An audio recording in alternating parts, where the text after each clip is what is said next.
شروع اللہ کا نام لے کر جو بڑا مہربان نہایت رحم والا ہے۔ اے پیغمبر صلی اللہ علیہ وآلہ وسلم،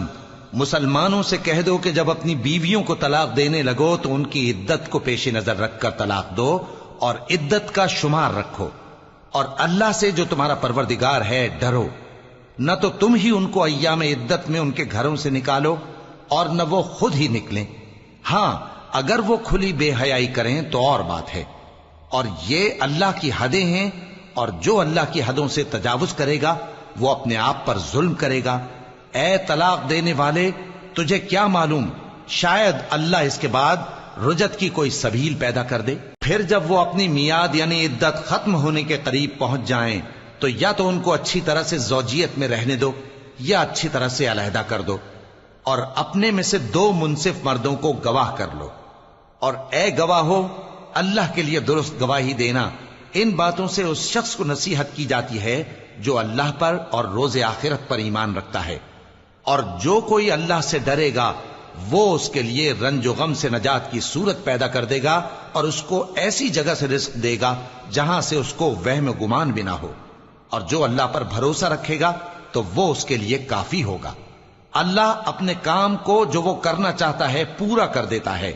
اللہ نے ہر چیز کا اندازہ مقرر کر رکھا ہے۔ اور تمہاری طلاق والی بیویاں جو حیض سے نا امید ہو چکی ہوں، اگر تم کو ان کی عدت کے بارے میں شبہ ہو تو ان کی عدت 3 مہینے ہے، اور جن کو ابھی حیض نہیں آنے لگا ان کی عدت بھی یہی ہے۔ اور حمل والی عورتوں کی عدت وضع حمل یعنی بچہ جننے تک ہے، اور جو اللہ سے ڈرے گا اللہ اس کے کام میں سہولت پیدا کر دے گا۔ یہ اللہ کا حکم ہے جو اس نے تم پر نازل کیا ہے، اور جو اللہ سے ڈرے گا وہ اس سے اس کے گناہ دور کر دے گا اور اسے اجر عظیم بخشے گا۔ طلاق والی عورتوں کو ایام عدت میں اپنی حیثیت کے مطابق وہیں رکھو جہاں خود رہتے ہو،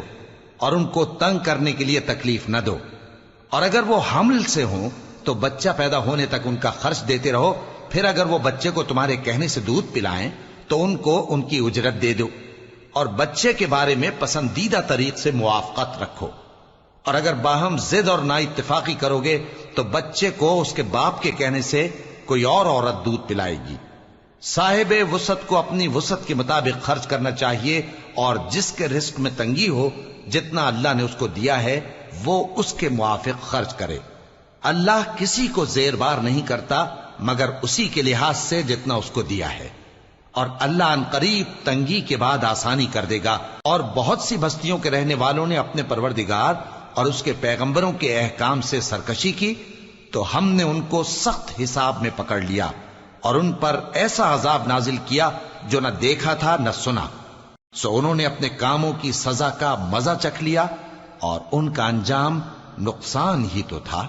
اللہ نے ان کے لیے سخت عذاب تیار کر رکھا ہے، تو اے عقل والو جو ایمان لائے ہو اللہ سے ڈرو۔ اللہ نے تمہارے پاس نصیحت بھیج دی ہے، یعنی ایسے پیغمبر جو تمہارے سامنے اللہ کی واضح آیتیں پڑھتے ہیں تاکہ جو لوگ ایمان لائے اور عمل نیک کرتے رہے ہیں ان کو اندھیروں سے نکال کر روشنی میں لے آئیں، اور جو اللہ پر ایمان لائے گا اور عمل نیک کرے گا وہ ان کو جنتوں میں داخل کرے گا جن کے نیچے نہریں بہ رہی ہیں،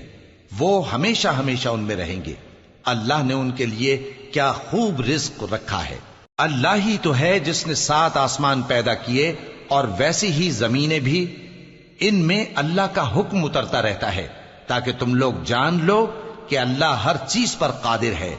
اور یہ کہ اللہ اپنے علم سے ہر چیز کا احاطہ کیے ہوئے